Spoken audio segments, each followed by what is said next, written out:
안녕하세요. 세종시 세무사 두일세무회계사무소 사무장 김용식입니다. 오늘의 주제는 월기장 언제부터 해야 될까? 이거 저희가 진짜로 많이 받는 질문 중에 하나예요. 지금 이제 사업을 새로 시작하시고 혹은 새로 시작하시는 것을 계획하시고 사업을 시작하셨는데 사업이 어느 정도 궤도에 오르게 되면 세금 문제는 이게 마음이 좀 답답하게 다가올 때가 있죠.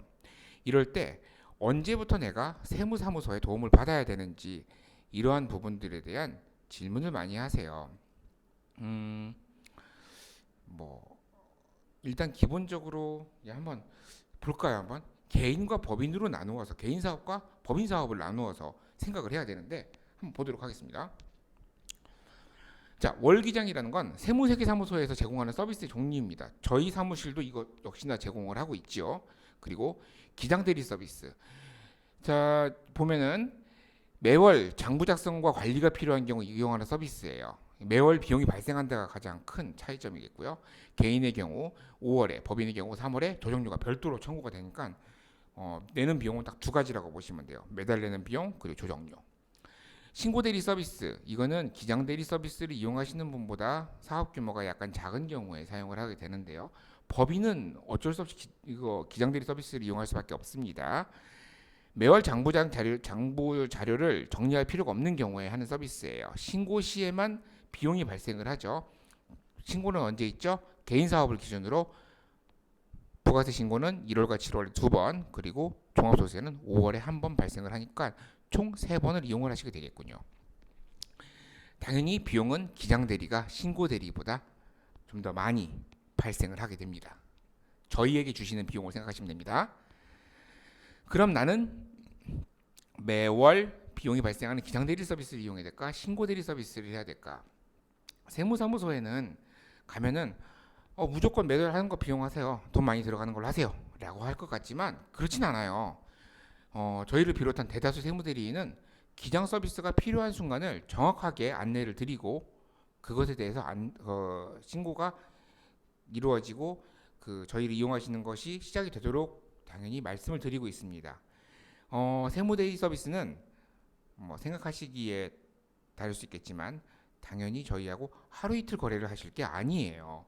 그렇기 때문에 언젠가는 다 아시게 될 것이어서 당연히 정직하게 다 말씀을 드리게 됩니다.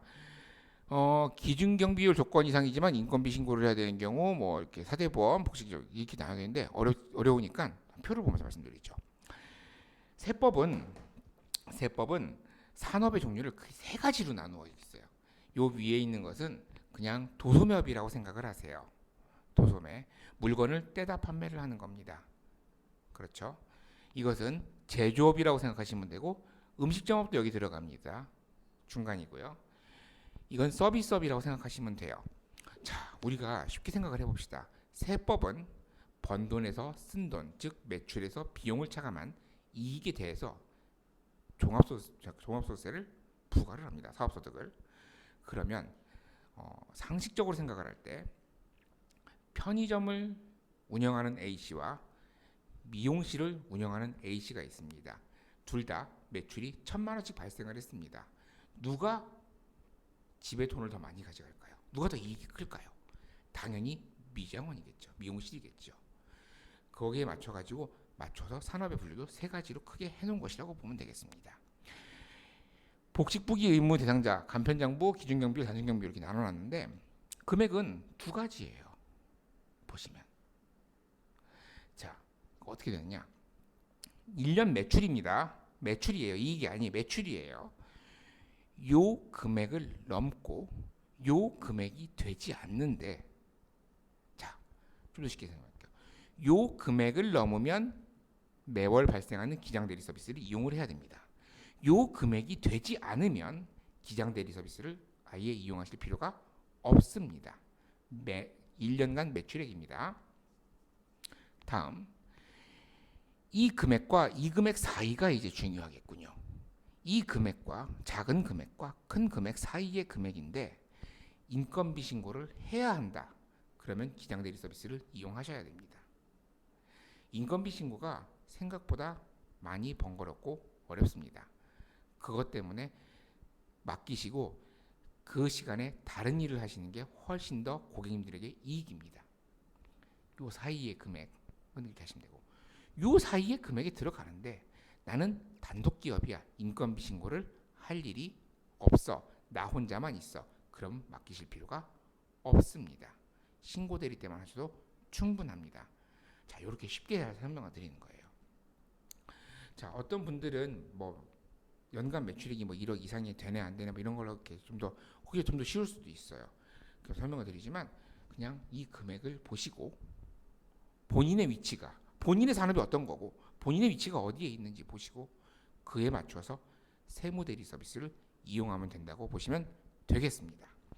자, 오늘은 이렇게 그 세무사무소의 기장대리 서비스 이용을 언제쯤 하는 것이 좋을까에 대한 안내를 드렸고요. 다음에는 조금 더 재미있고 유익한 내용으로 찾아뵙도록 하겠습니다. 이상 세종시 세무사 두일세무회계사무소 사무장 김용식이었습니다. 감사합니다.